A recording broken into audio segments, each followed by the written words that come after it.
అందరికీ నమస్కారం. శ్రీనివాస్ చెప్పే కథలకు మీకు స్వాగతం. ఈరోజు నుంచి రియల్ స్టోరీస్ కొన్ని విందాం. మొట్టమొదటిగా మనం ఇప్పుడు వినబోయే కథ తడి ఇసుకలో పూచిన పువ్వు. తన రచన ద్వారా సంతానాన్ని కోల్పోయిన తల్లిదండ్రుల కన్నీరు తుడిచిన రచయిత కథ ఇది. మరి అదేమిటో తెలుసుకుందాం. మనకి ఈ కథలను అందించిన వారు కస్తూరి మురళీకృష్ణ గారు. మరి మొదటి భాగంలో ఆయన ఏ కథ చెప్పారో విందాం.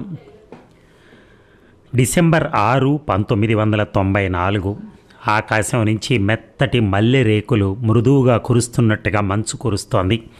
ఆ మంచును ఆప్యాయంగా ఆహ్వానిస్తున్నట్టు చల్లటి గాలి వీస్తోంది. చల్లదనానికి శిల అయిపోయినట్టు ప్రకృతి సర్వం కదలలేనట్టుగా నిస్తబ్దంగా ఉంది. చెట్లన్నీ మల్లెల ముసుగులు వేసుకున్నాయి. దారంతా తెల్లటి మెత్తటి మంచు మల్లె తివాచీలా పరుచుకుని ఉంది. అంత చలిలో కూడా ఒకరొకరుగా వస్తున్న ప్రజలను చూస్తున్న రిచర్డ్, పాల్, ఇవాన్స్ మనసు ఉప్పొంగింది. ఏ రచయితకు లభించినటువంటి పురస్కారం అది. రచన ద్వారా సమాజాన్ని మార్చేయటం రచయిత పని కాదు. సమాజంలో మార్పు బీజాలను నాటి ఆలోచనలకు ఒక దిశనివ్వటం రచయిత బాధ్యత అంటారు. తన బాధ్యత తాను సక్రమంగా నిర్వహించానన్న భావన ఇవాక్కు కలుగుతోంది ఇవాన్కి. ఎందుకు? రచయిత తన రచనలో సమాజాన్ని ప్రతిబింబిస్తాడు. సమాజంలోని ఆవేశాలను, ఆనందాలను, ఆశ నిరాశలను తనలో దర్శించి తన రచనలో అర్థం చేసుకుంటాడు. ఇతని రచనలు పాఠకుల అంతరంగాలను స్పృశించి మానవ జీవితంలోని మార్మికతను వారి గ్రహింపుకు తెస్తాయి. వారి పెదవులపై చిరునవ్వును నిలుపుతాయి. వారి కంట కారే నీటిని తుడుస్తాయి. ఇవాన్స్ మదిలో రకరకాల ఆలోచనలు చెలరేగుతున్నాయి. నిజం, తన రచన తాను అర్థం చేసుకునే ప్రయత్న ఫలితం. కానీ అది ఇంతమందికి సాంత్వన కలిగిస్తుందంటే అంతకన్నా ఏం కావాలి? నిజానికి తను రచించేటప్పుడు ఇటువంటి స్పందన లభిస్తుందని ఊహించలేదు. ఇవాన్స్కి గతం గుర్తుకొచ్చింది. నాన్నకి మన మీద ప్రేమ లేదు, ఎప్పుడూ బయటే తిరుగుతూ ఉంటాడు, 4 ఏళ్ల ఆలీసన్ అక్క జన్నాతో అంది. ఉలిక్కిపడ్డాడు ఇవాన్స్. దుప్పటి కొద్దిగా తొలగించి దొంగతనంగా చూశాడు. పిల్లలిద్దరూ ఏదో ఆడుకుంటూ మాట్లాడుకుంటున్నారు. ఏమోనే, నాకు కూడా అలాగే అనిపిస్తోంది. కానీ బయట తిరిగితేనే డబ్బులు వస్తాయట, అందుకని బయట తిరుగుతాడట. 6 ఏళ్ల జన్న ఆరిందలాగా చెల్లెలికి సమాధానం ఇచ్చింది. మరి అందరి నాన్నలు బయట తిరుగుతారా? డేవిడ్ వాళ్ళ నాన్న సాయంత్రం కాగానే ఇంటికి వచ్చేస్తారు కదా? సందేహాన్ని వెళ్ళిబుచ్చింది అలీసన్. అవును, డేవిడ్ వాళ్ళ నాన్న ఇద్దరూ కలిసి ట్రెక్కింగ్కి వెళ్తారు, పిక్నిక్లకు వెళ్తారు, ఆడుకుంటారు. నాకు కూడా నాన్నతో బోలెడన్ని కబుర్లు చెప్పాలని ఉంటుంది, బోలెడన్ని ఆటలు ఆడాలని ఉంటుంది. ఇదిగో అప్పుడు ఈ డాడీతో ఆడతాను, మాట్లాడతాను. తన బొమ్మను చూపించింది జెన్నీ. నాకివ్వవే, నేను డాడీతో ఆడతా అంటూ ఆ బొమ్మను ఆప్యాయంగా అందుకుంది అలీసన్. ఇదంతా కుతూహలంగా చూస్తున్న ఇవాన్స్ హృదయం ద్రవించింది. బిగ్గరగా ఏడవాలనిపించింది. వారిద్దరినీ హృదయానికి హత్తుకుని, మీరు నా హృదయపు తునకలు, నా జీవితంలో నాకు లభించిన అత్యద్భుతమైన వరాలు, భగవంతుడు నాపై కురిపించిన కరుణరస ప్రవాహాలు అని వారికి వివరించాలనిపించింది. సాల్ట్ లేక్ సిటీలో ఒక ప్రచార సంస్థలో ఎగ్జిక్యూటివ్గా పనిచేస్తున్న ఇవాన్స్ రోజుకి 18 గంటలు పనిచేస్తాడు. ఆఫీస్కి వెళ్ళిన తర్వాత ఎంతగా పనిలో మునిగిపోతాడంటే ఇంటికి తిరిగి వచ్చే వరకు తాను మనిషిని అని గుర్తుకు రాదు. ఒక్కోసారి భార్య పిల్లల మొహాలు నెలల పాటు చూసే అవకాశం కూడా లభించదు. ఇటువంటి జీవితం కాదు నేను కోరుకున్నది అని ఎన్నో మార్లు అనుకుంటూ ఉంటాడు. కానీ అంతలోనే పని ఒత్తిడి అన్ని ఆలోచనల్ని తరిమేస్తుంది. కానీ ఇప్పుడు పిల్లల మాటలు విన్న తర్వాత తాను ఈ ఉద్యోగంలో పడి తనకు తాను దూరం అవటమే కాదు, తన వారికి కూడా దూరం అవుతున్నాడని అర్థమవుతోంది. ముఖ్యంగా తాను ప్రాణప్రదంగా ప్రేమించే తన సంతానానికి. అతని ఆలోచన అక్కడే ఆగిపోయింది. పైకి చూపనిదే పెద్దవారికి సైతం అర్థం కాని ప్రేమ పసిపిల్లలు ఎలా అర్థం చేసుకుంటారు? తాను వారిని తన ప్రాణాల కన్నా మిన్నగా ప్రేమిస్తున్నట్టు ఎలా తెలియచెప్పాలి? బాబు, ఆఫీస్కి టైం అయింది, ఇప్పటికే మీ బాస్ 2 సార్లు ఫోన్ చేశాడు, ముందు గదిలోంచి అరిచింది అతని భార్య. ఇవాన్ నిశ్శబ్దంగా మంచం దిగాడు. పిల్లలిద్దరూ ఆడుతున్న ఆట ఆపి బెదురుతున్న కళ్ళతో అతని వైపు చూశారు.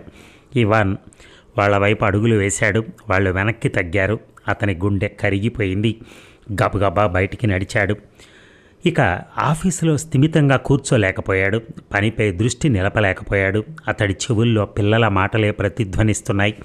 అతడి కళ్ళ ముందు తనను చూసి బెదిరిన పసి వదనాలే నిలుస్తున్నాయి. అతడికి తన బాల్యం గుర్తుకొచ్చింది. ఇవాన్స్ 4 ఏళ్ల వయసులో ఒకసారి తన తల్లి ఏడవటం చూశాడు. ఎందుకంటే 2 ఏళ్ల క్రితం పుట్టగానే చనిపోయిన నీ చెల్లెలు గుర్తుకొచ్చింది అంది అమ్మ. కానీ నాన్న ఏడవటం ఎప్పుడూ చూడలేదు అన్నాడు ఇవాన్స్. నాన్నకి వేరే పనులు బోలెడున్నాయి అంది అమ్మ ముక్తసరిగా. ఎందుకో హఠాత్తుగా బాల్యంలో నా సంఘటన ఇవాన్స్కు గుర్తుకొచ్చింది. పోయిన పాపను తలుచుకుని ఈనాటికి అమ్మ కుములుతోంది. కానీ నాన్న తన బాధను పనిలో దాచేశారు. అలాగని నాన్నకు బాధ లేదని కాదు, కానీ తమ వేదనను వ్యక్తులు ప్రదర్శించే విధానమే వేరుగా ఉంటుంది. ఈ విధానాలే అపోహలు కలిగిస్తాయి. ఆలోచించసాగాడు ఇవాన్స్. అంతలో అతని దృష్టి ఆ దృశ్యంపై పడింది. కిటికీ ఎదురుగా శ్మశానం ఉంది. అందుకే ఆ వైపు చూడడు ఇవాన్స్. కానీ ఎప్పుడు ఆ వైపు చూసినా ఆమె కనిపిస్తుంది. రోజూ అదే సమయానికి వస్తుంది. ఒక సమాధి దగ్గర పుష్పగుంచం ఉంచి వెళుతుంది. అది చూస్తున్న ఇవాన్స్లో ఇన్నాళ్ళు కలగని కుతూహలం కలిగింది. గబగబా ఆఫీసు వదిలి ఆ వైపు పరిగెత్తాడు. ఆమె పుష్పగుచ్చం ఉంచేది సమాధి దగ్గర కాదు, ఒక పూల చెట్టు దగ్గర. ఇదేమిటి అడిగాడు ఆమెని. వృద్ధాప్యంతో మొహం ముడతల పడింది, నడుం వంగిపోయింది. కానీ ఆమె కళ్ళల్లో వేదన స్పష్టంగా కనిపిస్తోంది. పుట్టిన 10 రోజులకే అబ్బాయి చనిపోయాడు. ఆ వయసులో వారికి సమాధులు కట్టం. వారిని గుర్తుంచుకునేందుకు జ్ఞాపకాలు తప్ప మరే చిహ్నాలు ఉండవు. అందుకే ఈ చెట్టులో అబ్బాయిని చూసుకుంటున్నాను. బతికి ఉంటే ఇప్పటికీ 38 ఏళ్ల వాడయ్యేవాడు. ఈ చెట్టులాగే పూలు పళ్లతో అలరారేవాడు అంది. ఆమె మాటలు విన్న ఇవాన్స్ మదిలో ఒక వేదన వీచిక ఉవ్వెత్తున ఎగసింది. ఒక ఆలోచన విద్యుత్ఘాతంలా తాకింది. మనుషుల మనస్సులలో ఎన్ని వేదనలో, మానవ ప్రేమ ఎన్ని విభిన్న రూపాల్లో వ్యక్తమవుతోంది. ఇల్లు చేరిన ఇవాన్స్ రాత్రంతా నిద్రపోలేదు. అతని మనసులో ఏదో సంఘర్షణ జరుగుతోంది. హృదయ లోతుల్లో మదనం చెలరేగుతోంది. ఆవేదన ఆర్ణవమై ఎగిసిగిసి పడుతోంది. ఇక తన మనస్సులోని వేదనకు అక్షర రూపం ఇవ్వాలని ఇవాన్స్ నిర్ణయించుకున్నాడు. మాటల్లో చెప్పలేనిది రచనలో ప్రతిబింబించి తన పిల్లలకు అందించాలని నిర్ణయించాడు. ఫలితంగా ద క్రిస్టమస్ బాక్స్ అనే నవల రాశాడు. నిజానికి అది నవల అనే కన్నా తానెరిగిన జీవిత అనుభవాల సారాన్ని విశ్లేషించి ప్రదర్శించిన రచన అనొచ్చు. అందులో ఒక తండ్రి ఉంటాడు. ఉద్యోగంలో పడి భార్యా పిల్లల్ని విస్మరిస్తాడు. అతని దృష్టి ఎంతసేపు డబ్బుపైనే ఉంటుంది. ఇంతలో ఒకరోజు 30 ఏళ్ల క్రితం చనిపోయిన అబ్బాయి కోసం ఈనాటికి దుఃఖిస్తున్న వృద్ధ మహిళను కలుస్తాడు. దాంతో అతనికి మానవ సంబంధాల ప్రాముఖ్యం అర్థమవుతుంది. ప్రపంచంలో ఏ డబ్బు మనుషుల మధ్య నెలకొన్న అనురాగానికి సరితూగదు అని అర్థం చేసుకుంటాడు. తను ఉన్న అనాథలో భావించుకుంటున్న పిల్లలపై అనురాగం కురిపిస్తాడు. మంచి భర్తగా తండ్రిలా నిలుస్తాడు. ఇది ఆ నవల కథ. నవల చివర్లో ఆ వృద్ధ మహిళ పుష్పగుచ్చాన్ని చెట్టు దగ్గర ఉంచినట్టు కాక బాల దేవదూత విగ్రహం వద్ద ఉంచినట్టుగా మార్చాడు. నవల పూర్తయిన తర్వాత మళ్ళీ చదువుకుంటూ ఉంటే అనేక సందర్భాల్లో ఇవాన్స్ కళ్ళల్లో నీళ్లు కదిలాయి. ఒక్కోసారి ఇది రాసింది నేనేనా అని ఆశ్చర్యపోయేవాడు. అంతేకాదు, ఎలాగైతే సాలెపురుగు తనలోంచి అనంతమైన దారాలు సృష్టిస్తూ గూడు అల్లుతుందో అలాగే అంతర్ముఖుడైన వ్యక్తికి తనలో దాగున్నాయని, తనకే తెలియని మహాద్భుత ప్రపంచాలు కనిపిస్తాయని అర్థం చేసుకున్నాడు.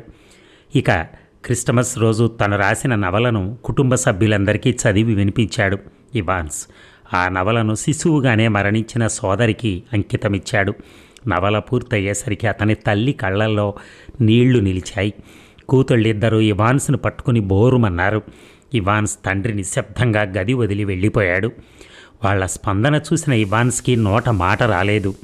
నవల విన్న ఇవాన్ మిత్రులు ఆ నవలను జిరాక్స్ తీయించుకున్నారు. వాళ్ళు వాళ్ళ మిత్రులకి ఈ నవల గురించి చెప్పారు. అలా ఒకరి ద్వారా మరొకరికి నవల గురించి తెలియసాగింది. వారందరి ఉత్సాహం చూసిన ఇవాన్స్ నవలను ప్రచురణకర్తలకు పంపాడు. వారంతా తిరస్కరించారు. చివరికి ఆ కాలనీలో ప్రజలంతా చందాలు వేసుకుని నవలను ప్రచురించారు. ఆగస్టు 1993న 8,000 కాపీలు ముద్రించారు. ఆ తర్వాత జరిగింది ఊహ కందనిది. నవంబర్ కల్లా మళ్ళీ నవల ముద్రించాల్సి వచ్చింది. నవల అమ్మకాలు చూసిన పెద్ద పెద్ద పబ్లిషర్లు ఇవాన్స్ వెంట పడసాగారు. అంతేకాదు, వీటన్నిటినీ మించి దేశం నలుమూలల నుంచి ఇవాన్స్కు ఉత్తరాలు రాసాగాయి. ఆ నవల చదివిన తర్వాత తమ మరణించిన సంతానం జ్ఞప్తికి వచ్చిందని ఎంతోమంది బాధతో రాయసాగారు. ఇంతలో మరో విచిత్రం జరిగింది. నవల చదివిన పాఠకులు అనేకులు ఇవాన్స్ ఉంటున్న ఊరు వచ్చి శ్మశానంలో బాలదేవదూత విగ్రహం కోసం వెతకటం ఆరంభించారు. నవలలో అది కల్పితమని ఒప్పుకునేందుకు వారు నిరాకరించారు. ఇది చూసిన ఇవాన్స్ మనసులో ఒక ఆలోచన రూపుదిద్దుకుంది. తనే ఒక దేవదూత విగ్రహాన్ని నిర్మించి ప్రతిష్ఠించాలనుకున్నాడు. ఈ ఆలోచన తెలిసిన వెంటనే విరాళాలు కుప్పలు తెప్పలుగా వచ్చి పడసాగాయి. అనుకున్న సమయానికి విగ్రహం పూర్తయింది. ఆ రోజు విగ్రహ ప్రతిష్ఠ. ఇక పెద్ద ఎత్తున అక్కడ చేరిన జనం నిశ్శబ్దంగా ఉన్నారు. విగ్రహం పైనున్న ముసుగు తొలగింది. ఆకాశం వైపు చేతులు సాచినట్టున్న బాలదూత విగ్రహం కోరాడు ఇవాన్స్. కానీ శిల్పి చేతులు సాచి అందరి దుఃఖాన్ని తానే స్వీకరిస్తున్నట్టున్న బాలదూత విగ్రహం చెక్కాడు. ఆ విగ్రహం చూసిన ప్రతి వారి కంట అశ్రువులు నిలిచాయి. నిజంగా దేవదూత తమ దుఃఖాన్ని తొలగించేందుకే అక్కడికొచ్చాడన్న భావన వారికి కలిగింది. ఒకరొకరుగా నిశ్శబ్దంగా విగ్రహం దగ్గరకొచ్చి తాము తెచ్చిన పుష్పగుచ్చాల ఆ విగ్రహంపై ఉంచసాగారు. కాసేపటికి ఆ విగ్రహం మొత్తం ప్రపంచ మానవాళి దుఃఖాశ్రువులు ఘనీభవించి ఏర్పడిన పుష్పగుచ్చాలతో నిండిపోయింది. దుఃఖాన్ని స్వీకరించి సాంత్వననిచ్చే ప్రశాంత భావనకు ప్రతీకగా ఆ విగ్రహం నిలిచింది. తాను సృజించిన ఊహ సత్యమై ఇంతమందికి శాంతినివ్వటం కన్నా ఒక రచయిత కోరేదేముంది? ఇవాన్స్ కళ్ళ నుంచి ఆనందాశ్రువులు రాసాగాయి. 17 భాషల్లోకి తర్జుమా అయిన ది క్రిస్టమస్ బాక్స్ 8 మిలియన్ కాపీలకు పైగా అమ్ముడుపోయింది. సంతానాన్ని కోల్పోయిన తల్లిదండ్రులకు సాంత్వననిచ్చేందుకు ఇవాన్స్ ఒక సంస్థను ఏర్పాటు చేశాడు. తన రచనల ద్వారా సంపాదించే డబ్బుతో ఆ సంస్థను నడుపుతున్నాడు. దాదాపుగా సంవత్సరానికి 1200 మంది ఆ విగ్రహాన్ని దర్శించి సాంత్వన పొందుతున్నారు. రచయిత హృదయలోతుల స్పందన అక్షర రూపం ధరించినప్పుడు ఆ అక్షరాలకు ఒక శక్తి వస్తుంది. అది పాఠకుల హృదయాలను స్పందింపజేస్తుంది. అటువంటి రచన చిరంజీవిగా నిలుస్తుంది, సమాజానికి మేలు చేస్తుంది అంటాడు ఇవాన్స్. మరి విన్నారు కదా కథ. అలాంటి నిజమైన సంఘటనలు చాలా ఉన్నాయి ఈ సీరియల్లో. మనం రోజుకొకటి విందాం. నిజంగా ఆ రచయిత ఆయన అనుకున్న భావాలను ఆ పేపర్ మీద పెట్టడమే కాకుండా అక్కడ నుంచి వస్తున్న రెస్పాన్స్ని చూసినప్పుడు ఆయన చేపట్టినటువంటి కార్యక్రమాలు మనం విన్నాం ఇప్పుడు. సో కొంతమందికి ఆ సాంత్వన కలగటానికి చేసేటటువంటి ప్రక్రియ అన్నమాట అది. ఏదేమైనా thank you very much to all.